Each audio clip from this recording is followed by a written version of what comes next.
Hello प्यारे बच्चों, कैसे हैं आप सब। आज अपने चैप्टर को आगे बढ़ाते हैं। तो पिछले लेक्चर में आप लोगों ने गैल्वेनिक सेल पढ़ लिया था, उसका कैसे निर्माण होता है, कैसे उसका निरूपण किया जाता है, ये सारा कुछ पढ़ लिया था। अब हम उसके विभव के मापन के बारे में बात करते हैं। तो गैल्वेनिक सेल कैसे बनता था? इलेक्ट्रोडों के द्वारा। तो सबसे पहले हम इलेक्ट्रोड विभव का मापन करेंगे और इसके बाद गैल्वेनिक सेल के सेल विभव का मापन करेंगे। तो प्रारंभ करते हैं। इलेक्ट्रोड विभव,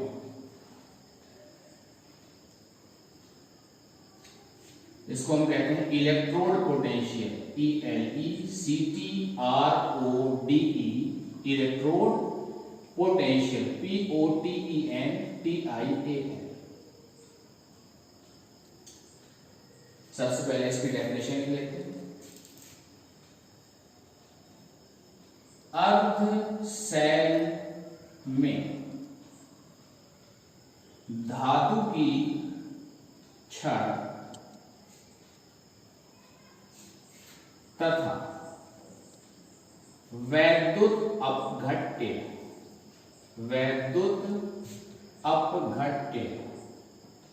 जो उसमें भरा होता है इलेक्ट्रोलाइट, वैद्युत अपघट्य के विलयन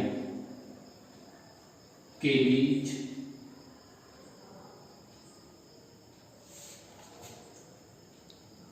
आवेशों के पृथक्करण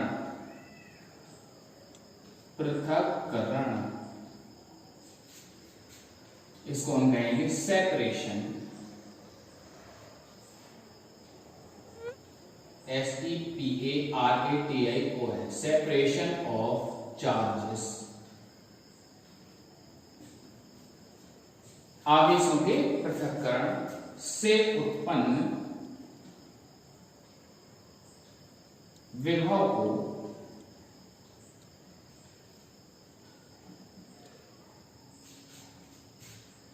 उस अर्ध सेल, इसी को हम इलेक्ट्रोड भी कहते हैं, तो ऑब्लिक में इलेक्ट्रोड का इलेक्ट्रोड विभव कहते हैं।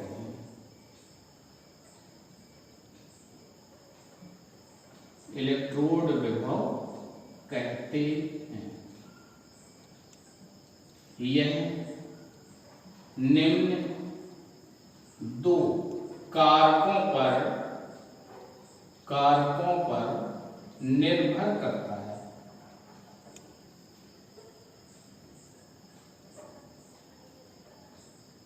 देखिए, पहला कारक हो जाएगा, ए पार्ट में इसको लिखेंगे हम, विलयन का दाब, विलयन का दाब, इसको हम कहेंगे सॉल्यूशन प्रेशर, सॉल्यूशन प्रेशर, और इसको शॉर्ट में हम ले सकते हैं SP, सॉल्यूशन प्रेशर। ये होता है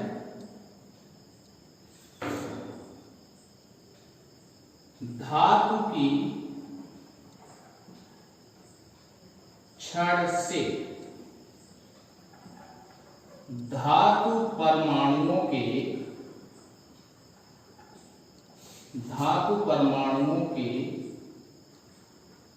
धनायनों के रूप में, धनायनों के रूप में विलयन में जाने की प्रवृत्ति को सॉल्यूशन प्रेशर यानी कि SP कहते हैं।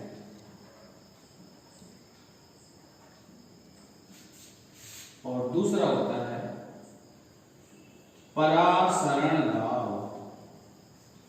परासरण दाब, इसके अंदर ये आप जानते हैं ऑस्मोटिक प्रेशर, और इसको हम लिखेंगे ओपी, ऑस्मोटिक प्रेशर। थोड़ा सा ये डिफरेंट है। पिछले वाले विलियन वाले चैप्टर में आपने परासरण दाब पढ़ा था। परासरण की क्रिया को रोकने के लिए डाले गए दाब को परासरण दाब कहते हैं, लेकिन यहाँ पर ऑक्सीकरण या अपचयन के संदर्भ में अगर हम बात करें तो ये कहलाएगा ठीक इसका उल्टा। देखिए सॉल्यूशन प्रेशर क्या होगा, विलयन का दाब धातु की छड़ से धातु परमाणु धनायन के रूप में विलयन में जाएगा। तो इसका ठीक उल्टा क्या हुआ, जो धनायन विलयन में उपस्थित है वह धातु की छड़ पर परमाणु के रूप में परिवर्तित होगा। उस प्रेशर को हम कहेंगे ऑस्मोटिक प्रेशर। तो इसकी डेफिनेशन हो जाएगी वैद्युत अपघट्य, वैद्युत अपघट्य के विलयन से धनायनों के धातु के रूप में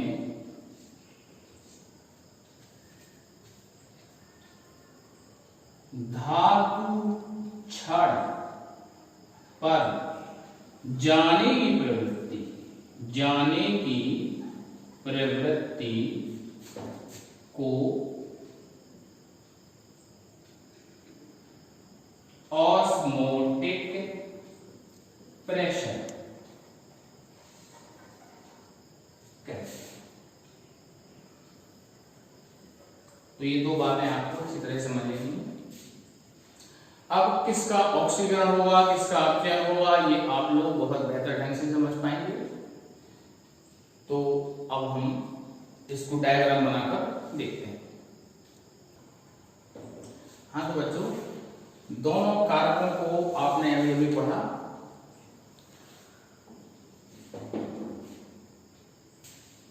तो इन दोनों कारकों के परिणामी मानों के आधार पर इलेक्ट्रोड विभव दो प्रकार का प्राप्त हमको हो सकता है।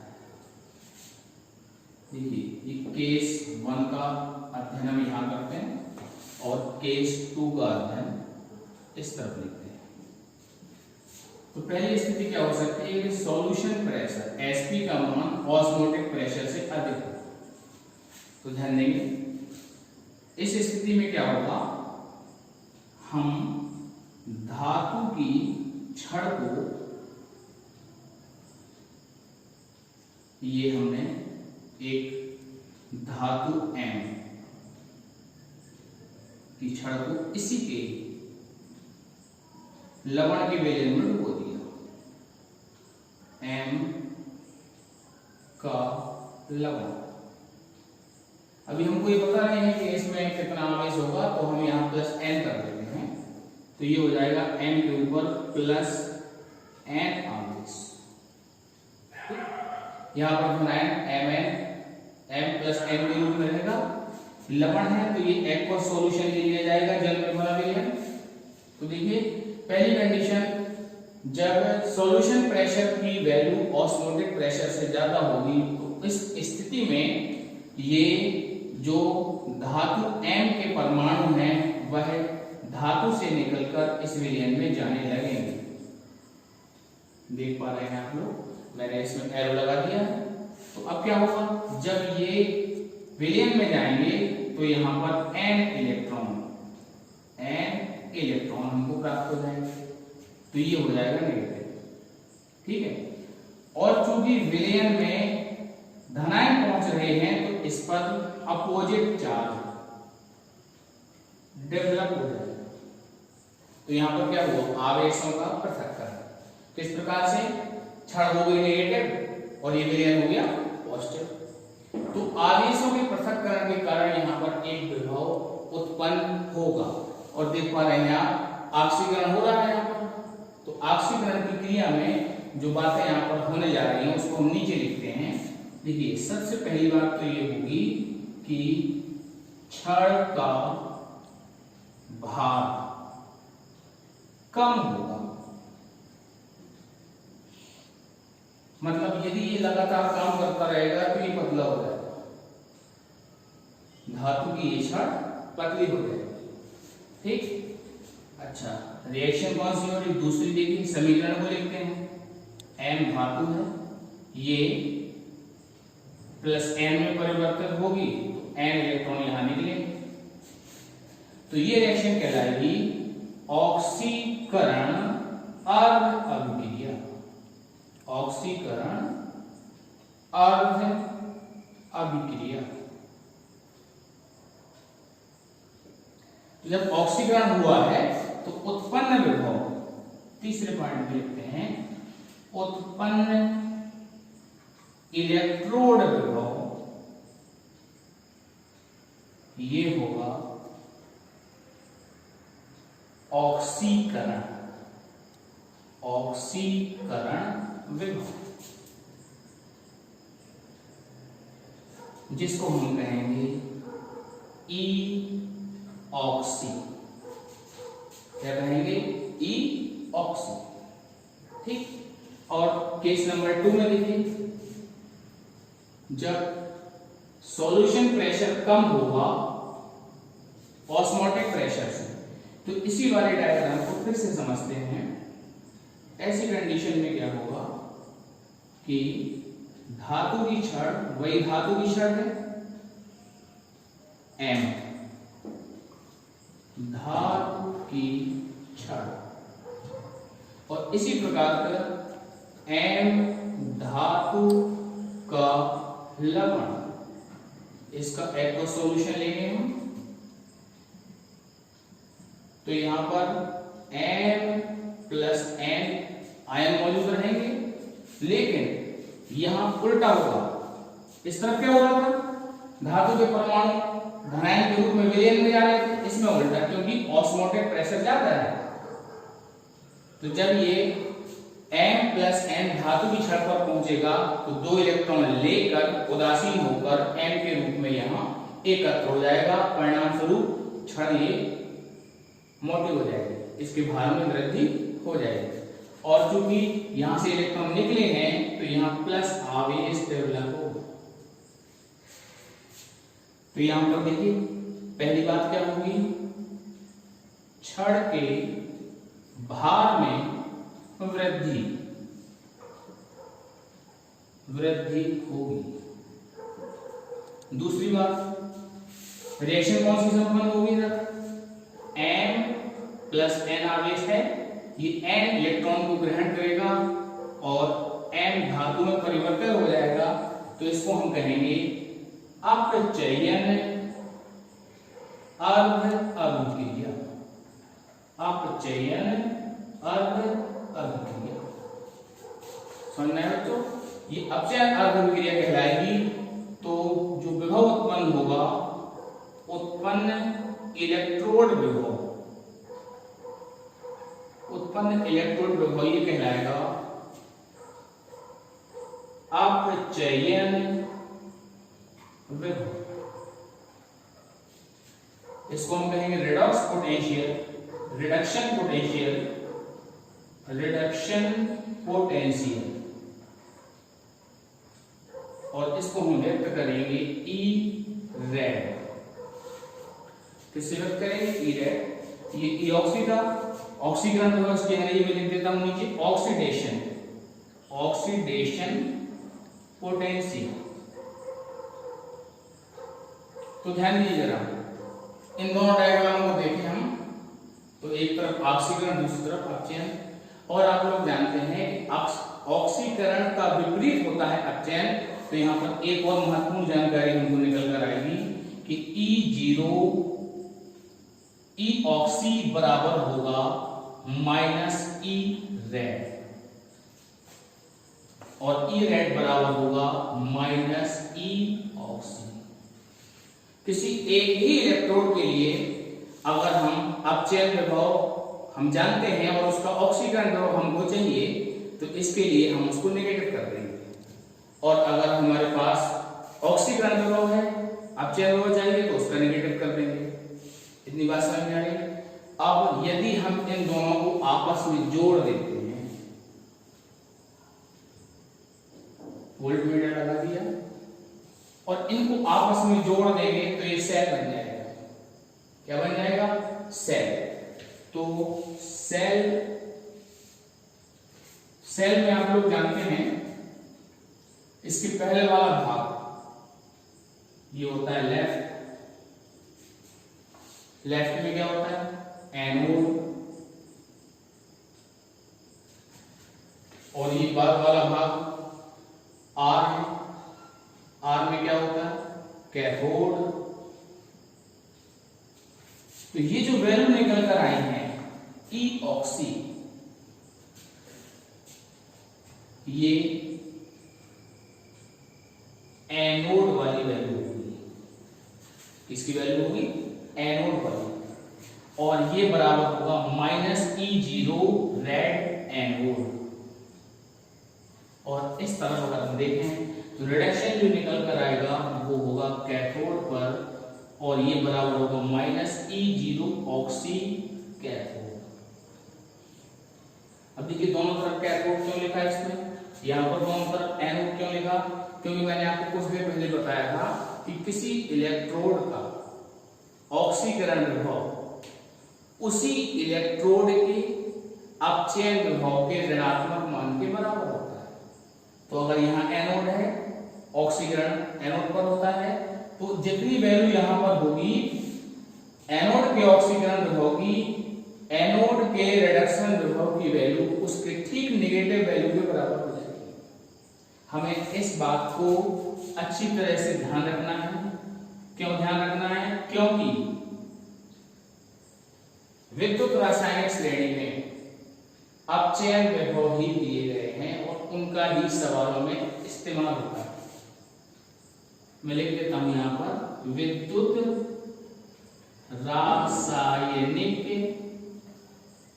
श्रेणी का निर्माण किससे हुआ है?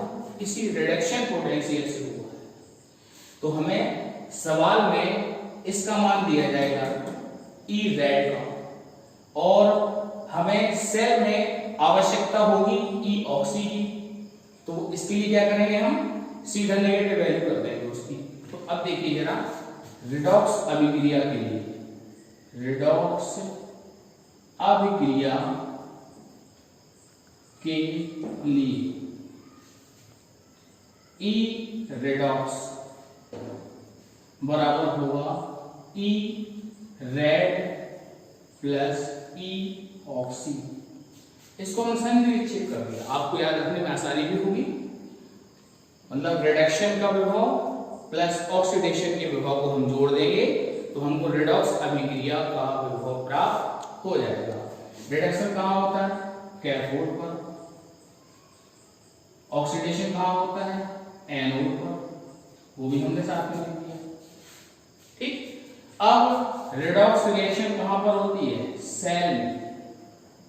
सेल में तो इसको हम ई सेल भी कह सकते हैं, बराबर होगा ई रेड कैथोड प्लस ई ऑक्सी एनोड। क्लियर हो बच्चों? अब इस जानकारी का, ये जानकारी हमने पहले लिखी थी, ई ऑक्सी बराबर माइनस ई रेड, इसका हम मान रख देते हैं यहां पर। तो ई सेल बराबर हो जाएगा ई रेड कैथोड माइनस ई रेड एनोड। ये बहुत ही महत्वपूर्ण फॉर्मूला है बच्चों, इसका इस्तेमाल हम इस चैप्टर में सवालों में करेंगे। आया कहां से? ऊपर वाले से।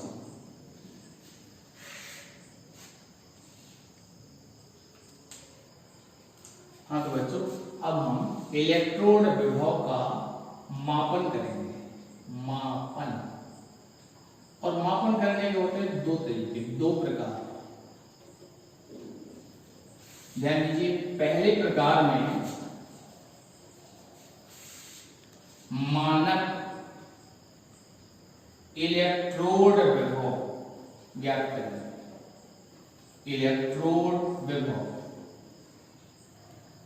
ये कहलाएगा स्टैंडर्ड इलेक्ट्रोड पोटेंशियल। अब मानक स्थितियां इसमें हम अप्लाई करेंगे तो आप लोग जानते हैं, पहले से आपको पता है STP standard temperature and pressure, वहां पर ताप 273 के रखा जाता है, यानी 0 डिग्री सी। यहां सेल के इलेक्ट्रोड विभव अथवा किसी इलेक्ट्रोड विभव के मापन में हम टेम्परेचर लेते हैं 25 डिग्री सी, यानी 298 के। और इस बात को ध्यान रखिएगा, कंफ्यूजन ना क्रिएट हो आपको, तो ध्यान में रखो T की वैल्यू क्या होनी है 298 के। P 1 ATM पहले की तरह जो करते हो, और सांद्रता रहेगी 1 M, 1 मोल। और एक और महत्वपूर्ण बात, IUPAC ने ये नियम बनाया है, IUPAC के अनुसार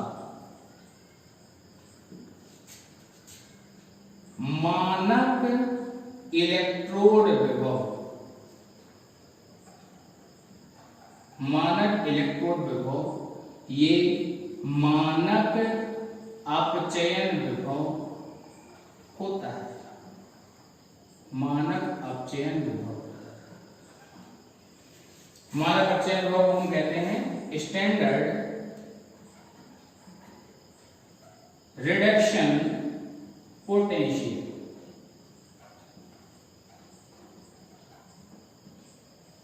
शॉर्ट में कहेंगे इसको SRP, SRP standard reduction potential. तो मानक स्थितियों में हम इसका भी कैलकुलेशन करेंगे, ठीक। और इसका मान ज्ञात किया जाता है मानक हाइड्रोजन इलेक्ट्रोड, मानक हाइड्रोजन इलेक्ट्रोड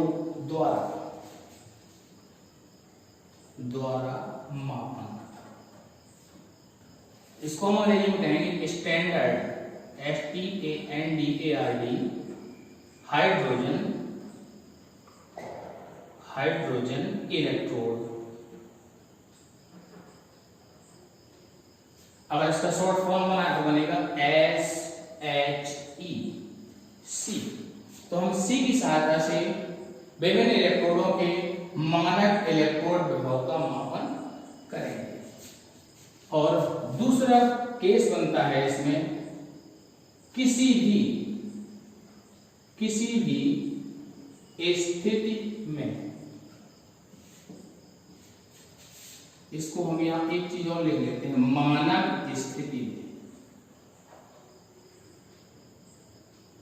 मानक स्थिति में, ठीक।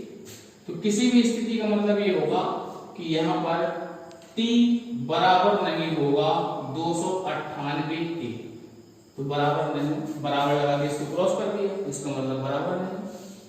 इस तरह से प्रेशर बराबर नहीं होगा 1 ATM के, और कंसंट्रेशन भी बराबर नहीं होगी 1 मोलर के।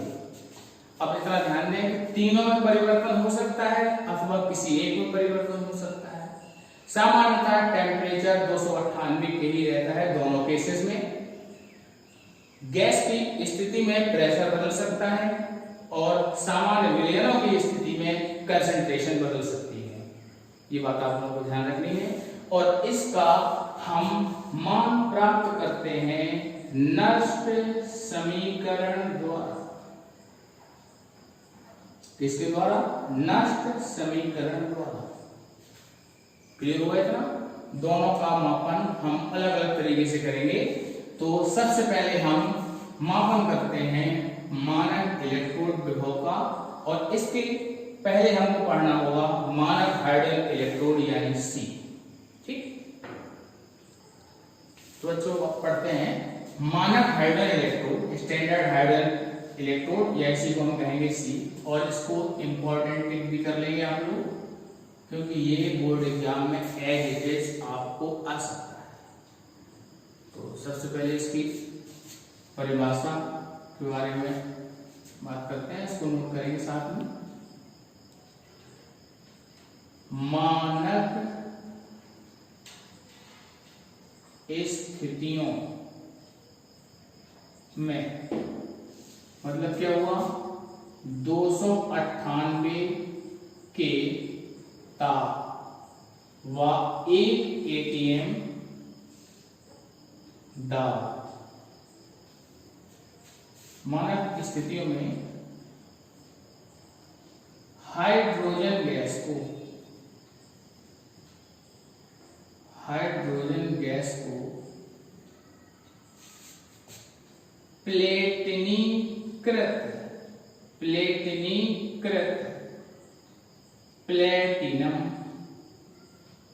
प्लेटिनम परिणिका,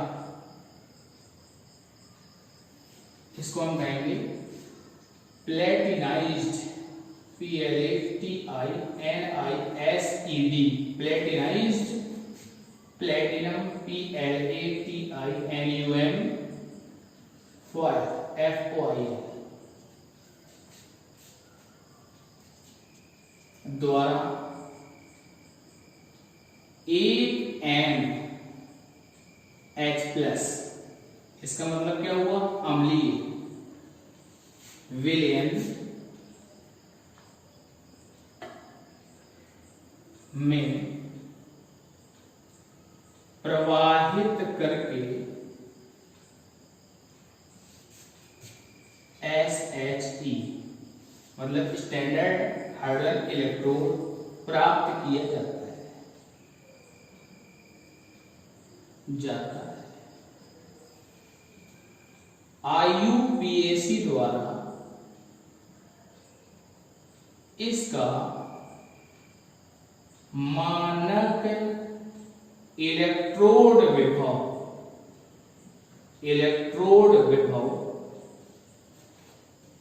0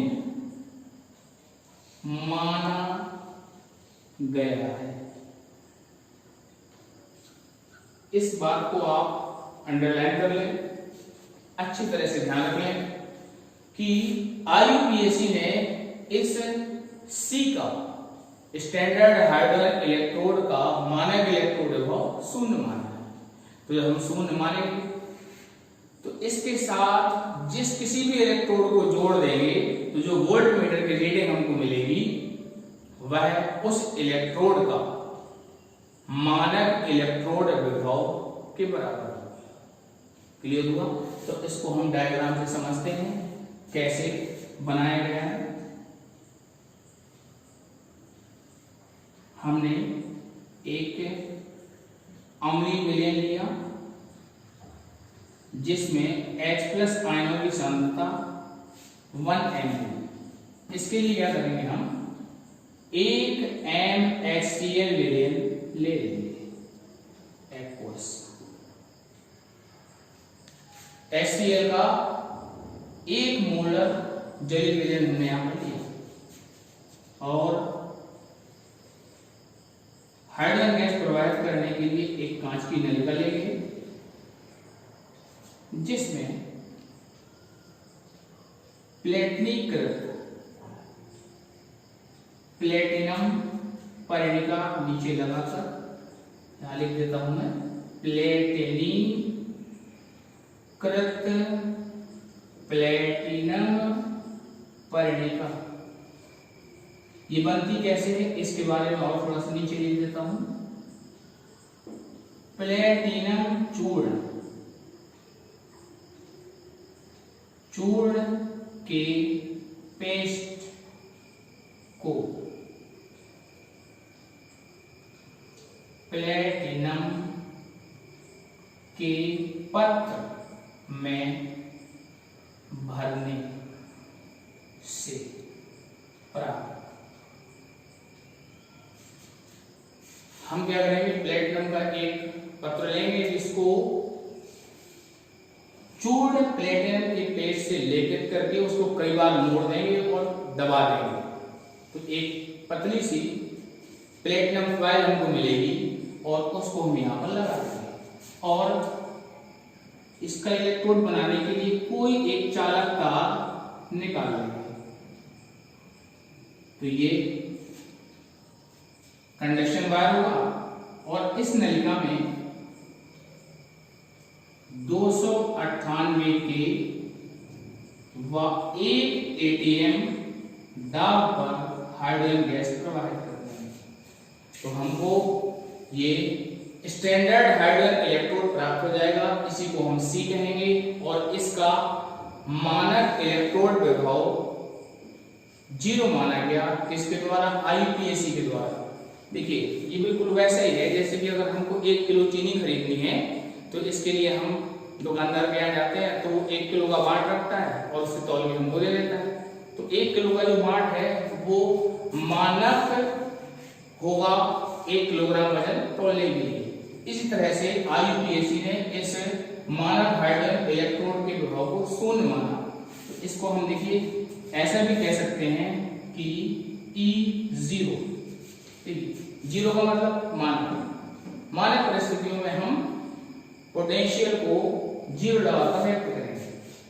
तो ESRP स्टैंडर्ड रिडक्शन पोटेंशियल बराबर 0। तो जब रिडक्शन पोटेंशियल 0 है तो E0 स्टैंडर्ड ऑक्सीडेशन पोटेंशियल वो भी 0 हो जाएगा। क्यों हो जाएगा? क्योंकि आप लोग जानते हैं E0 SRP बराबर माइनस E0 SOP। आपने अभी आज ही इसी लेक्चर में पढ़ा हुआ है इस बात को। तो दोनों की वैल्यू क्या हो जाएगी, 0। अब एक बात ध्यान रखेंगे कि हमें अपचयन के रूप में और ऑक्सीकरण के रूप में दोनों ही स्थितियों में वैल्यू 0 मिलेगी। माइनस से प्लस लगा देने पर 0 के मान में कोई परिवर्तन नहीं होता। तो इस वजह से मान में यहाँ पर बिल्कुल भी परिवर्तन नहीं होगा।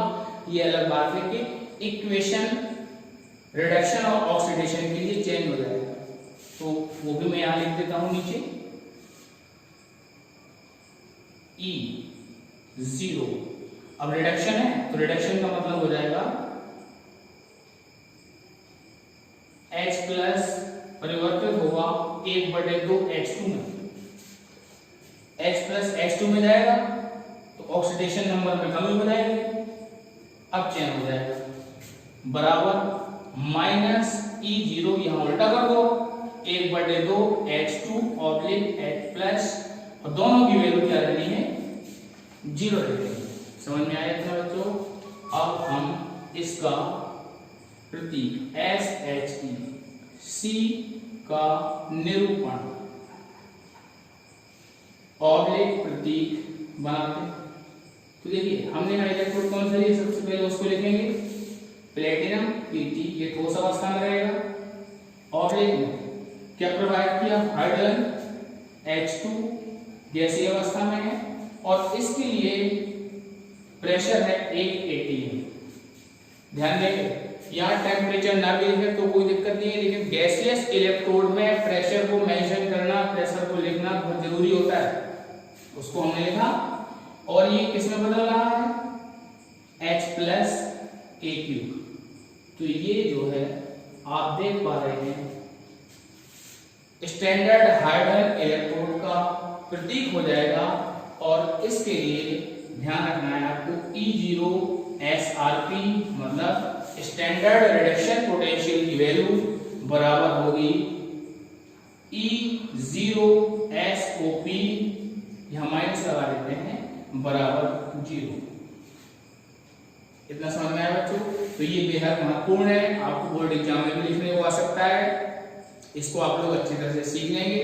अब हम इसके द्वारा किसी दूसरे इलेक्ट्रोड का मानक इलेक्ट्रोड विभव निकालते हैं।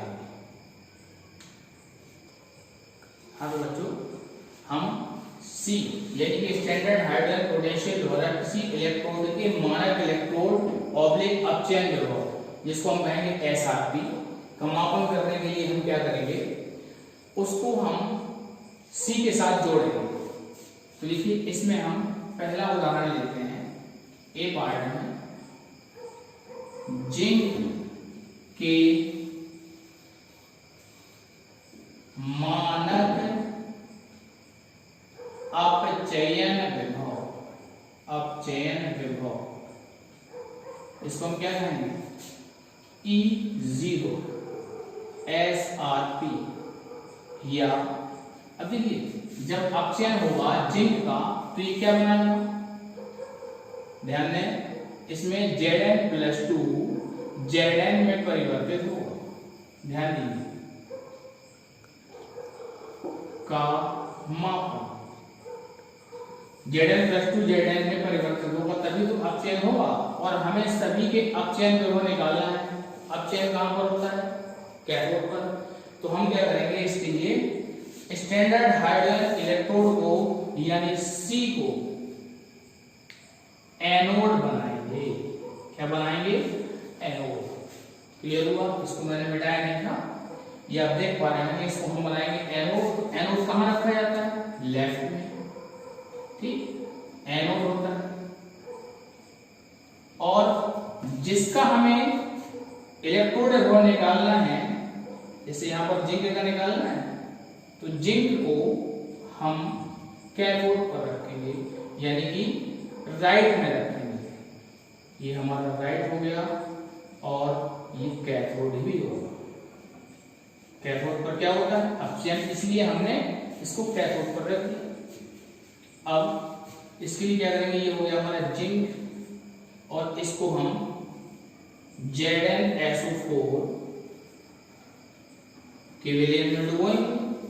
यहां पर रहेगा Zn+2 और इन दोनों विलयनों को लवण सेतु के द्वारा, किसके द्वारा, लवण सेतु के द्वारा, ये लवण सेतु हो गया। इसमें KCl भरा होता है, आप लोग जानते हैं, कई बार इसका डायग्राम बना के पिछले लेक्चर्स में मैंने आपको समझाया। और इन दोनों को हम वोल्टमीटर से जोड़ देंगे, वोल्टमीटर से जोड़ देंगे। तो ध्यान दें, वोल्टमीटर का जो पार्ट होगा वह यहां कैथोड का मानक अपचयन विभव होगा, मानक अपचयन विभव। इस बात को ध्यान रखिए बच्चों, ये बहुत आसान बना देगी हमें दूसरे इलेक्ट्रोड के मानक अपचयन विभव यानी मानक इलेक्ट्रोड विभव के मापन के लिए। तो जो वैल्यू निकल कर आएगी वो सीधे से बराबर हो जाएगी यहां पर लगे हुए इलेक्ट्रोड के मानक अपचयन विभव। तो ध्यान देते हैं बच्चों, यहां इस केस में जब हम जिंक का लगाते हैं, ये प्लस हो जाएगा, यहां इधर माइनस होगा। यहां वैल्यू हमको प्राप्त होती है जिंक वाले केस में -0.76V। कितनी प्राप्त होती है, 0.76V नेगेटिव। तो यदि हम फॉर्मूला लगाकर इसको हल करने का प्रयास करें तो आपने पढ़ा था E सेल बराबर E रेड, कैथोड, क्योंकि कैथोड पर ही होता है, और यहां प्लस लगा के लिखा था E ऑक्सी एनोड। और एनोड वाले को अगर हम माइनस करके लिखना चाहें तो E0 E red cathode minus का हो जाएगा E रेड एनोड। ये फॉर्मूला हम पहले प्राप्त कर चुके हैं, आपने इसी लेक्चर में इसको देखा भी होगा। अब इसमें यदि हम मान रखते हैं तो देखिए ये हमको कितना मिला, E से। अच्छा, अगर मानक परिस्थितियों के बारे में बात करें तो सब में 0 आ जाएगा। क्या आ जाएगा, चलो इसको लिख भी लेते हैं एक बार। मानक स्थिति में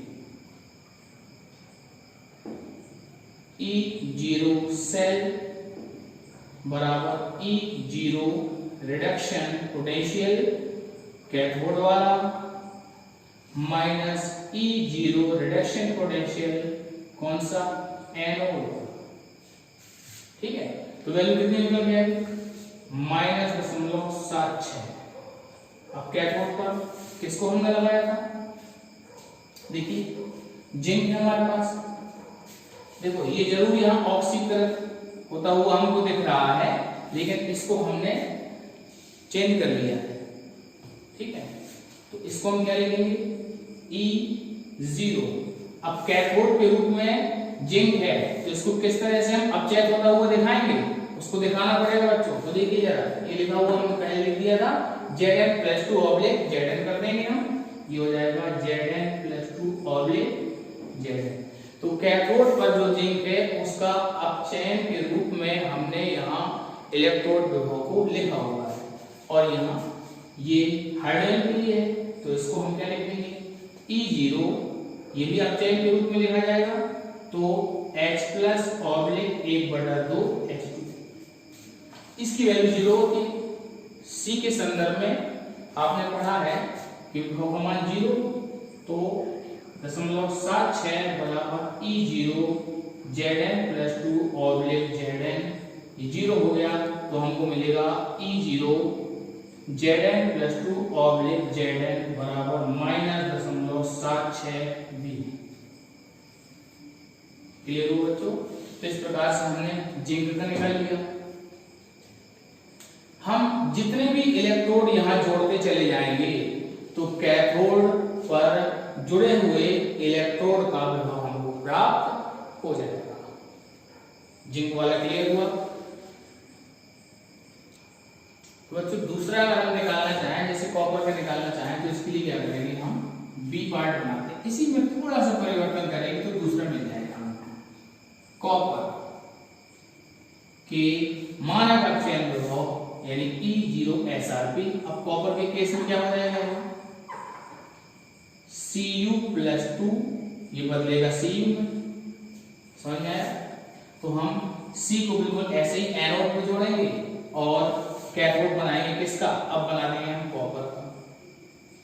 ठीक, तो यहां भरेंगे क्या, Cu+2 वाला मिलेगा, यानी होगा ये CuSO4। इससे आप इसको आप फिर से दोबारा बनाएंगे, मैं थोड़ा सा परिवर्तन जरूर कर रहा हूं, लेकिन आप इसको दोबारा बनाएंगे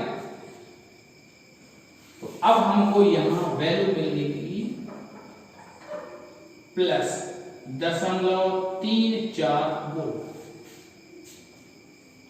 तो अब पहले की तरह अगर हम वैल्यू रखें तो हमको यहां मिलेगा +0.34, और यहां परिवर्तन हो जाएगा, Cu+2 से क्या मिलेगा, Cu, बाकी जो का क्या यहां बदल देंगे हम, Cu+2 Cu, और ये वैल्यू चेंज हो जाएगी +0.34, तो हमें प्राप्त हो जाएगा E0 Cu+2 Cu का मान +0.34। इनको हमें याद करने की जरूरत नहीं है क्योंकि सवाल में ये हमको दिए जाते हैं। तो अभी आज के लेक्चर में हमने इनके इलेक्ट्रोड विभव कैसे ज्ञात किए जाते हैं, जो कि मानक अपचयन विभव के रूप में रहते हैं, इनको निकालना सीखा। अब इनसे संबंधित एक सवाल को हल कर लेते हैं। हाँ तो बच्चों, एक सवाल ही बोर्ड पे लिखा हुआ है, यदि E0 Cu+2 Cu की वैल्यू दी है और Zn+2 Zn की वैल्यू दी है, तो ये सेल है, इस सेल का हमको EMF यानी कि विद्युत वाहक बल निकालना है, एनोड व कैथोड पर होने वाली अभिक्रियाओं को लिखना है और सेल अभिक्रिया को लिखना है। तो क्या करेंगे इसमें हम, आप लोग जानते हैं कि जब सेल का प्रतीक दिया हो तो इसको बनाते हैं एक बार। Zn ये ठोस अवस्था में है, किस में बदलेगा, Zn+2 में, जली विलयन में रहेगा, सांद्रता 1m, दो डंडे लवण सेतु के लिए होते हैं, और ये Cu+2 जो कि एक्वस में रहेगा, 1m सांद्रता होगी, ये बदलेगा Cu ठोस अवस्था में। तो अगर आपको याद हो तो ये डेनियल सेल है, डेनियल सेल, इसका हमने निर्माण किया था, लेकिन इसका विद्युत वाहक बल प्राप्त नहीं किया था। तो हम लवण सेतु के ठीक पहले, ये लोन होता है LOAN, और इसके ठीक बाद में होता है RRCP। इससे हमको क्लियर हो जाएगा कि ऑक्सीकरण इधर होगा, एनोड ये होगा, नेगेटिव ये होगा, और रिडक्शन यहाँ पर होगा।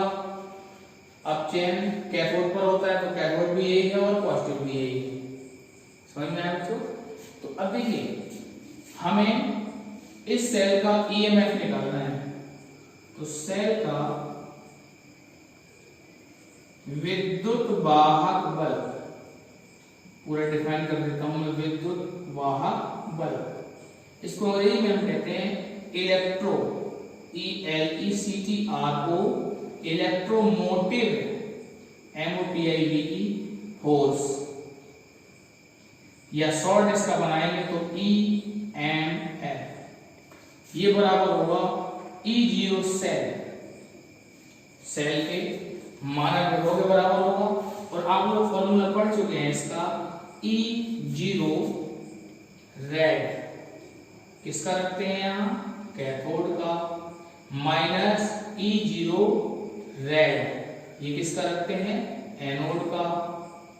तो ध्यान दीजिए, इनको हम लिख भी लेते हैं। कैथोड क्या है हमारा, Cu+2 से Cu, तो E0 Cu+2 से Cu, और माइनस हो जाएगा एनोड क्या है, Zn से Zn+2। ये ऑक्सीकरण के रूप में लिखा है, लेकिन हम इसको माइनस कर लिए है ना, अब चेन के रूप में लिखेंगे, और वो हो जाएगा हमारा E0 Cu+2 Cu।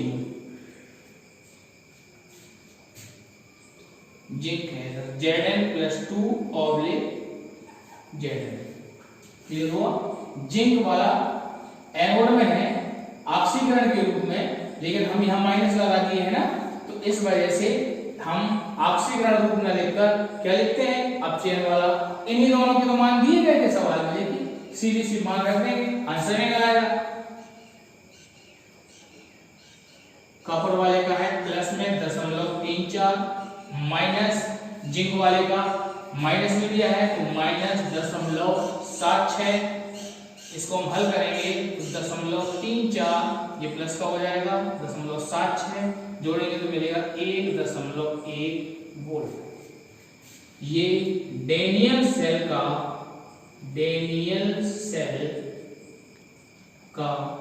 EMF कहलाएगा।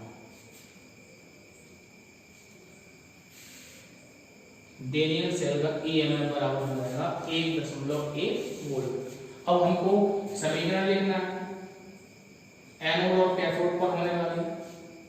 एनोड ये पूछ सकता है कैसा होता है, तो देखिए एनोड लोन से याद रखेंगे, ये होगा ऋणात्मक पर होने वाली अभिक्रिया। और आप लोग जानते हैं ये कैसे अभिक्रिया होती है, ऑक्सीकरण। कोष्टक में लिख दिया हमने समीकरण। ये ध्यान से बन जाएगा लिंक वाले से। Zn ठोस अवस्था में है, Zn+2 के रूप में परिवर्तित होगा, विलयन में जाएगा, 2 इलेक्ट्रॉन निकालेगा। कैथोड पर क्या होगा, कैथोड होता है धनात्मक। ये भी कभी कभार प्रश्न बन जाता है कि कैसा होता है कैथोड पर होने वाली अभिक्रिया,